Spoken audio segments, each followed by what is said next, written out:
Here at TestNav Experimental Surgery Corporation, we like to innovate. He does not look good. No, he doesn't. We can rebuild. We have the technology. It's just going to be $6 million. I don't know if his insurance will cover that. How would we even do it? Well, let's see. If my calculations are correct, we could give him cyborg parts in a DC generator that puts power into a battery, and then that battery will power the motors in his arms and legs. Is that even possible? I don't know. Have you seen iRobot? No. We're going to need a bigger lab. So how does it work? Well, basically, as you can see here, a generator is simply a device that moves a magnet near a wire to create a steady flow of electrons.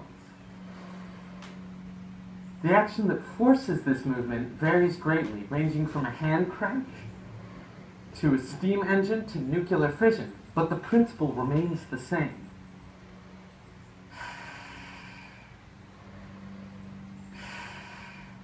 In Michael Faraday's generator, coils of copper wire rotating between poles of a magnet produce a steady current of electricity.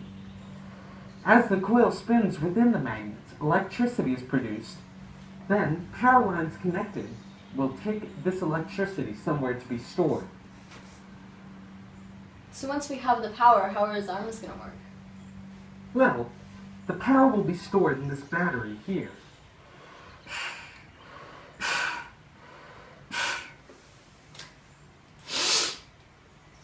Well, a motor has 6 different parts. There's the armature, the rotor, the commuter, the brushes, the axle, the field magnet, and the DC power supply of some sort.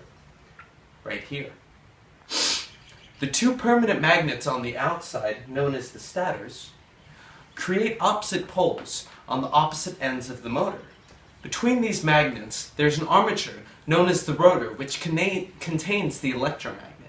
When a current is added to the magnet, the rotor creates a magnetic field which attracts and repels the magnets on the sides, creating motion here. This will get the arms to rotate 180 degrees. That is how the arm moves up and down. The positive and negative ends are then switched using brushes, or in newer motors, they're changed using computers.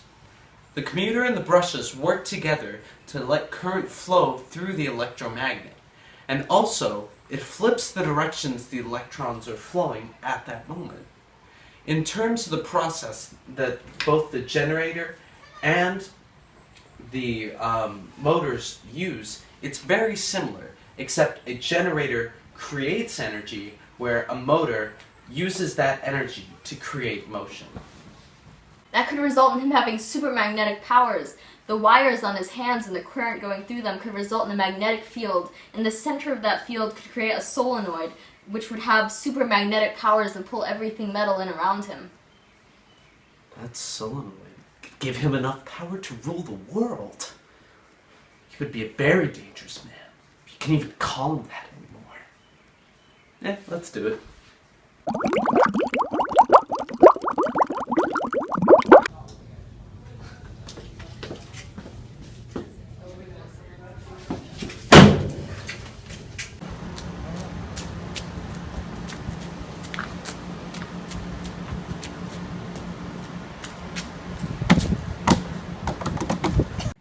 We interrupt this program with a brief public service announcement. Unfortunately, we have equipped the cyborg with lasers. We managed to create this by using electromagnets. There's a small button inside of him that he's able to press. When the button is pressed, it creates a closed electrical circuit.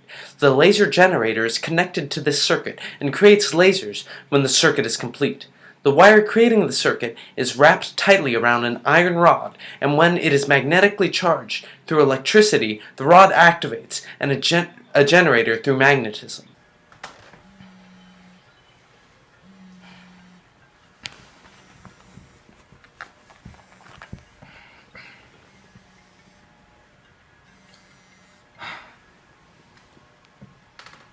What?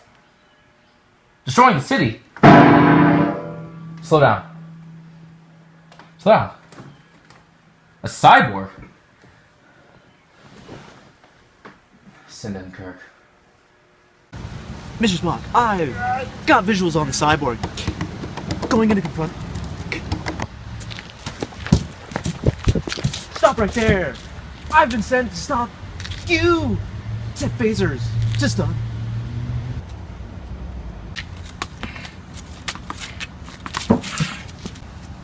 Good God! He's unstoppable! Set phasers to kill.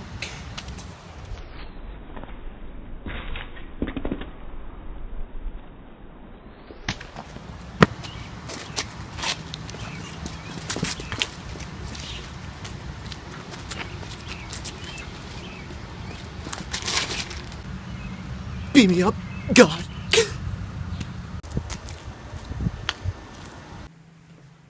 What? Kirk's down? I see. How much damage has he done? Oh. Send in the Fellowship. Legolas, what do your elven eyes see? The Machine Man, my lord, down yonder. Legolas, fire a shot at it right now. May your bow be true.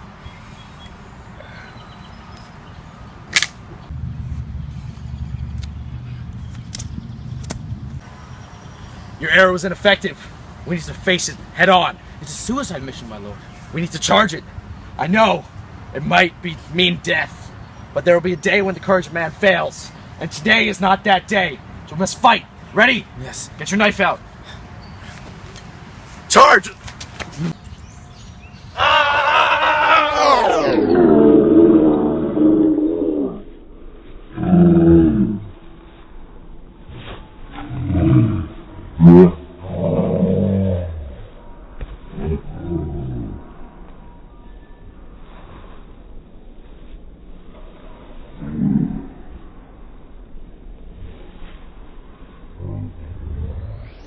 No! Ah!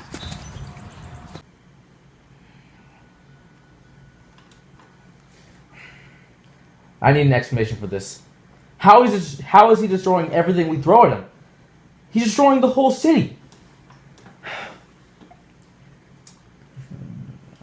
Well, you see, this is because the cyborg has the ability to manipulate electric fields using magnetism to fend off its enemies. When you have a magnet, you have a north and a south pole. The magnet's force goes from north to south, which can be seen with imaginary lines. When the fields interact with one another, they push and pull together. Yes, you can find out the direction of the magnetic field by holding your right hand though, up like this, and then curling your fingers up towards the sky. You point the direction of the current, and your fingers will be curled in the direction of the magnetic field.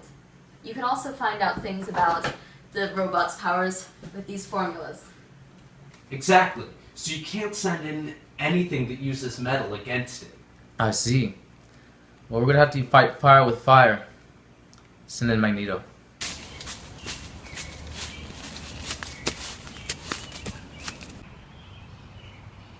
I've been sent by my employer to fight you. They say I'm the last man on Earth that can help, for I'm Magneto.